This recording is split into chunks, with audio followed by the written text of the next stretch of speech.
Drivers, start your engines.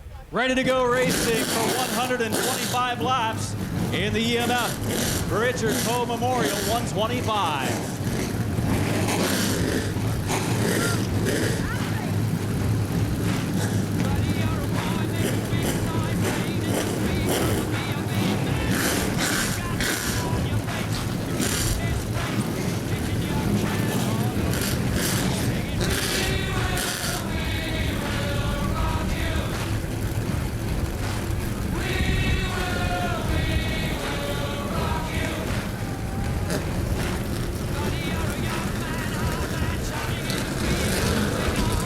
Chevrolet Pace truck for CRA drops into the infield. Becca Caston on the inside. On the outside is Scott Hance. Field coming to green. Who will take the lead early and be the rabbit?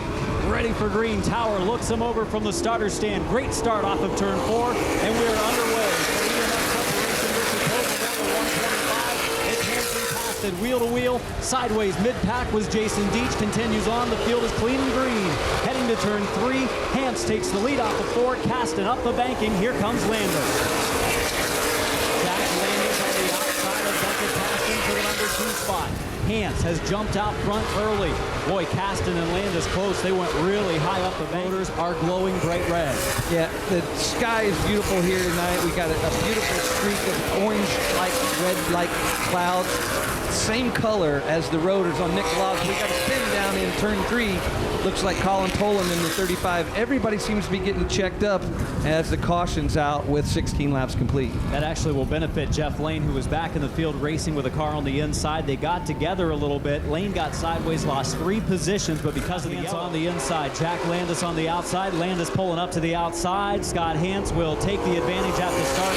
Wasn't very good restart for the 111 car, Jack Landis. He didn't pull up alongside the 72. I think he tried to wait a little bit and get some momentum build up by turn 4, and it did not pay off. And he was admonished by the race officials for that. I bet next time you'll see a nice side-by-side start. I think one thing he might be thinking about is, hey, I want to fall into second right away. And he's back putting pressure inside of Scott Hance right now. Boy, and a little bit of bumper tag for the 3rd and 4th spots as Galata was looking high on Becca Caston. He's actually going to lose the 4th position now. Terry Fisher Jr. is up into the 4th spot. Here comes Rohrig to the bottom for the number 5 position. Tyler Rohrig in the 14, racing with Nick Galata. Single file now up front. Drivers running a bunch of different lanes. That's the beauty of the spin in turn 4. We saw Clean go. 92 of Adam Purdy made a move to avert that. Joe Beaver caught a little bit of damage in the front, but he's still rolling. But I think it was just the 2 of Kenny Tweedy. We're under caution with 19 laps in. And I think Tweedy got spun. There was a pack of cars that were all trying different lanes up there in turns 3 and 4. I just had mentioned that. And they were checking up right in the middle of the corner. And I think Tweedy was kind of the driver that got shuffled sideways and spun. There are 19 laps into the scheduled 125.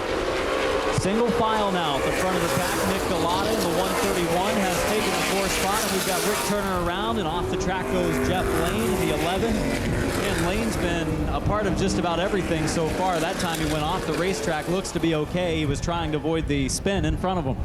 Got airborne, but it looks like it was a nice 4-point landing, all 4 tires, and he's rolling back around. Fisher has a really fast race car. He's just got to get in position. And Steve Dorr working his way to the front.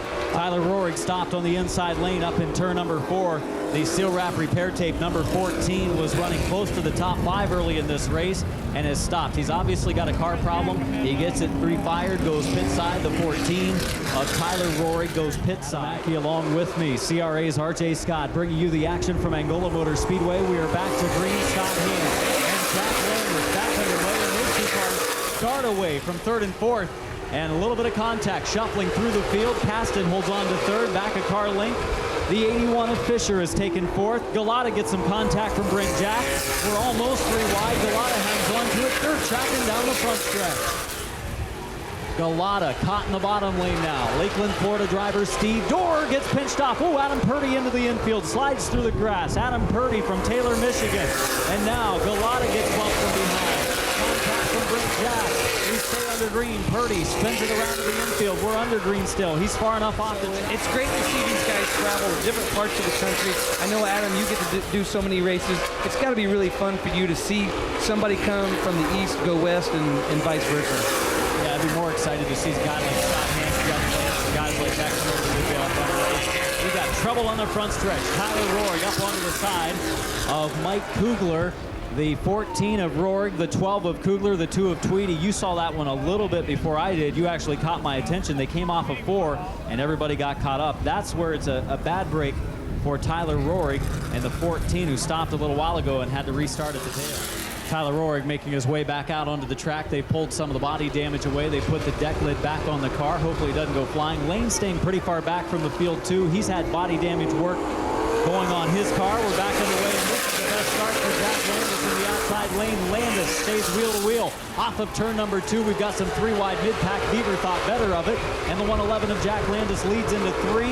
Hans pulls back to the inside, to the line. Landis will lead to lap number 41. Landis got a much better restart that time. Hans gets sideways, a little bit free on the bottom, coming off at 2 as they continue to go at it. 2 veterans of late model racing in the state of Indiana. Jack Landis on the high side, on the inside with 72 of Scott Hans, and Landis is going to be able to do it. Jack Landis into the lead in the 111. He pulls it high off of turn 2. Scott Hans gets another run side by side in the middle, and they keep drifting higher and higher in the corner. Landis does clear the 72 of Scott Hans, and one of the crowd favorites, Jack Landis, leads. The EMF Corporation Richard Poe Memorial 125 is the 14 of Tyler Rohrig, Matt Hall, Colin Tolan, and Adam Purdy still out there racing. What do you think? You're back. You don't have a great car. You're Jeff Lane. You're rolling back here about 14th, but you look up and go, hey, wait a minute. My other car's in the lead. Exactly, and he doesn't want to see him in the mirror is the thing right now. He's got to start moving forward if it stays under green for a long run as Fisher goes for second. Hans's car looks pretty free right now. He got sideways coming off the 2 in the high lane, and it's allowed Aussie and Indiana driver Terry Fisher Jr. to the bottom.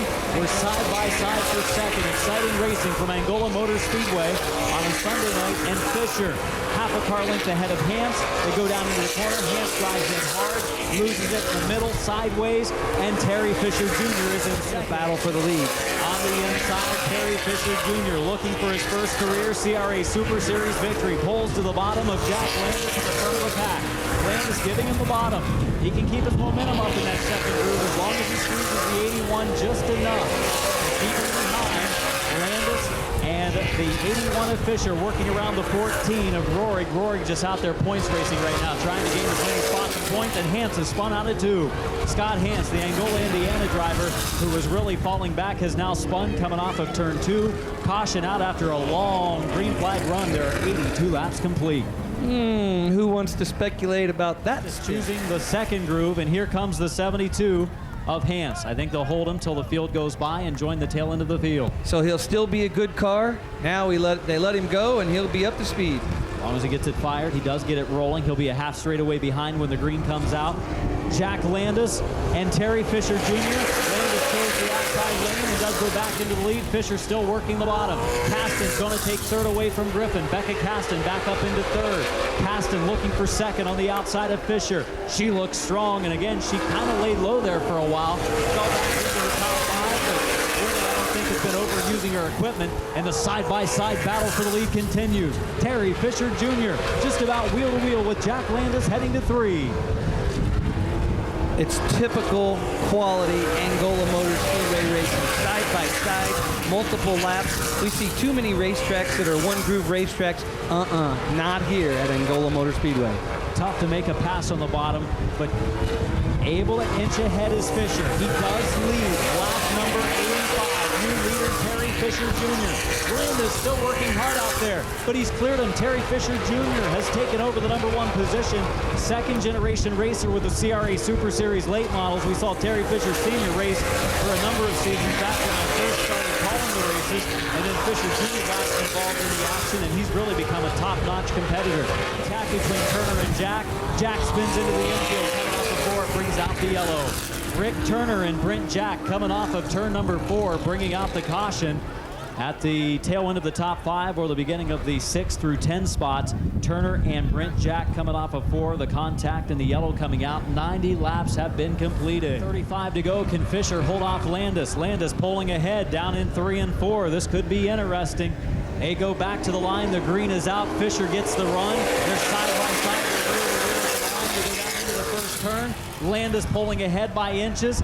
Fisher coming back down the back stretch, door to door, heading to turn 3. Steve Dorr runs third. Becca Caston on the bottom has dropped to 4th. The outside lane has been pretty good on these restarts.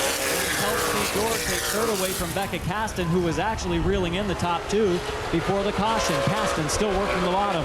Fisher still working the inside. It looks like Fisher's going to lead this lap at the stripe. Not quite able to close the door yet on Jack Landis in the 111, getting pretty close to doing so. Fisher off of turn 2. Terry Fisher Jr., the Austin, Indiana driver, out front again in the EMF Corporation. Richard Poe, 125. Coming to 2 to go, and TJ Fisher is letting these guys sort it out. Uh-oh, they're getting a little sideways in front of him. He checks up, a lap car's getting ready to get around him. 2 to go, but he's got a quarter of a lap lead.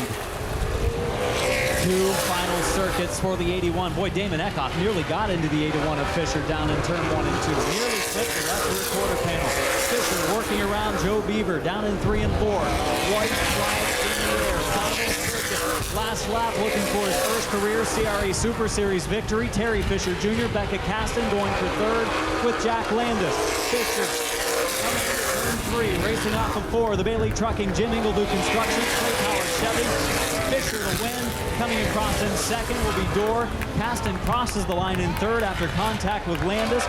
More contact coming to the line. Griffin and Hance beating on each other. Hance crossing in fourth and fifth. Then Griffin, Rick Jack, Rick Turner, and the rest of the field. This was a good race tonight. Congratulations to TJ Fisher and his whole crew. Big, big night for those guys. Be close to home. Something that they've raced for years with CRA, looking to get that first victory, and it's finally here in front of a packed house at Angola Motor Speedway. Adam Mackey's heading trackside to do what should be a really exciting interview. Scott Hance, I believe, managed to come back from that spin and pit stop, make it his way into the top 5. As we look at the results, we do see that Terry Fisher Jr. was your winner, followed by Florida traveler Steve Dorr.